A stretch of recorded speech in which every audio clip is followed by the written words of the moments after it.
Olá, gente, a paz do Senhor. Salmo 1. Salmo 1 é um salmo de sabedoria.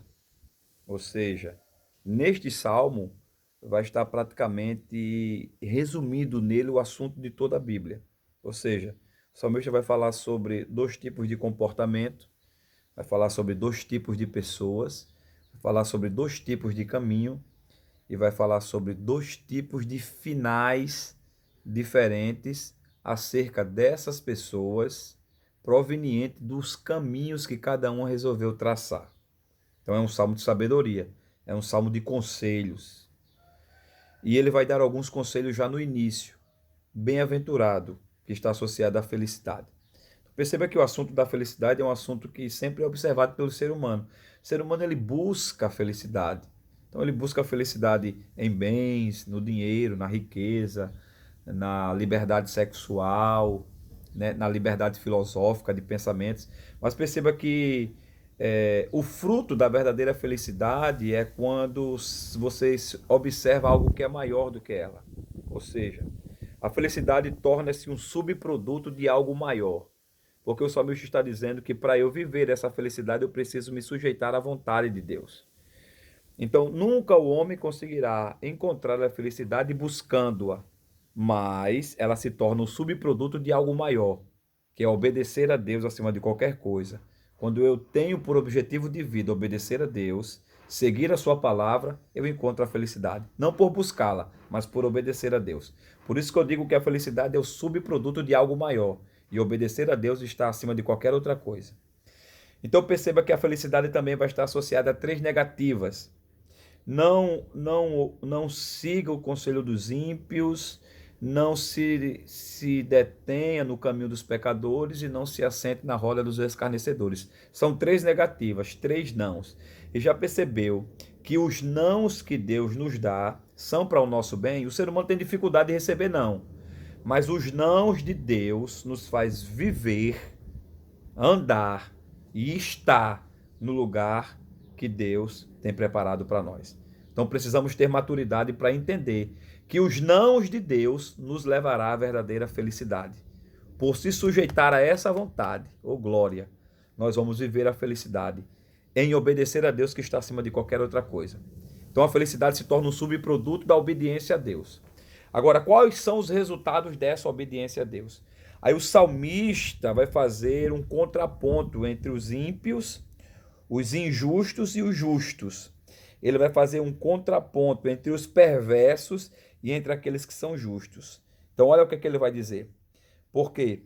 Porque, ao contrário dos zombadores, dos ímpios e dos pecadores, o justo tem prazer na lei do Senhor. Então, por ter prazer nessa lei, ele alcança a verdadeira felicidade. E quais são os frutos de ter prazer de meditar nessa lei de dia e de noite? Ele será como uma árvore plantada. O justo será como uma árvore plantada. Olha só o que o justo se torna por observar a lei do Senhor, por meditar na lei do Senhor e por se sujeitar à lei do Senhor. Ele se torna como, ele é comparado a uma árvore plantada, enquanto os ímpios, os pecadores, os escarnecedores são comparados à palha. Ou seja, o trigo quando ele passava pelo processo da debulhação, quando ele era debulhado, se tirava a essência da semente do trigo e a palha para nada servia. A palha é algo volúvel, é algo inconstante, é algo que não tem firmeza, é algo que não tem vida. Já a árvore não, a árvore é algo fixo, é algo forte, é algo que tem vida, é algo que produz, é algo que dá sombra, ela tem a sua utilidade. Já a palha não tem utilidade alguma. Então, a vida só tem sentido quando ela serve de utilidade para que outras pessoas também sejam abençoadas. Então, esse é o propósito de Deus, quando o salmista diz assim, que o justo é comparado a uma árvore plantada. Não é uma árvore que nasceu lá. Não é uma semente que caiu à beira da torrente de águas e cresceu. Não, ela foi plantada lá. E o princípio do plantio, todo agricultor, todo aquele que lida com a área de plantio, jardineiro, jardinagem, você primeiro prepara o terreno para plantar aquilo que você quer. Ou seja, se a árvore foi plantada ali, alguém plantou, porque a árvore própria não tem poder de se plantar. Então o que o salmista está dizendo é que Deus prepara um terreno para lhe colocar nele. E esse terreno é junto às águas, ou a torrente das águas. Então é o terreno propício que vai ter todo tipo de nutrientes para que a árvore dê o seu fruto na estação própria e cujas folhas não murcham ou não caem. Ou seja, tudo quanto fizer prosperará. Não são assim os ímpios, são como a palha. Então, a prosperidade do ímpio é como a palha, vai logo passar, é volúvel, é inconstante, não é verdadeiro, não tem essência, não tem vida. Já a árvore, ela tem vida. A comparação da palha com a árvore é algo totalmente distinto, não só na aparência, mas na essência. Porque o que importa para Deus não é só a aparência, é a essência. O principal para Deus é a essência. Então, Deus, ele quer que quando a gente se sujeitamos à sua palavra, além da gente ter uma mudança externa, a gente tem uma mudança interna. Além da gente mudar na aparência, nós mudamos na essência. E a nossa essência é vida, porque somos como árvores plantadas junto a ribeiros de água. Tudo quanto a gente fizer vai prosperar.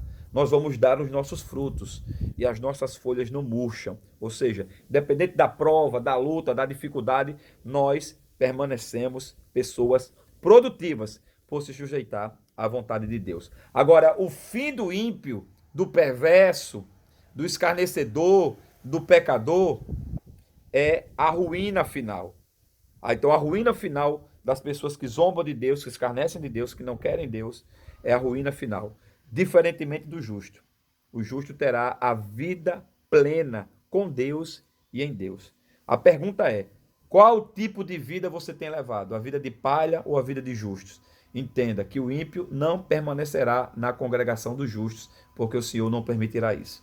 Então você precisa decidir hoje, em vida, como é que você quer viver. Quer viver como palha ou quer viver como árvore plantada junto a ribeiro de águas? A decisão é sua. Deus está de braços abertos, esperando você tomar essa decisão. Tomara que você queira ser árvore plantada, que tenha propósito, que tenha firmeza, que produza seus frutos, cujas folhas não murcham e não caem. Seja próximo, tenha longanimidade, seja abençoado, não só você, mas a sua descendência. Que Deus abençoe você. Seja árvore, não seja palha. A paz do Senhor.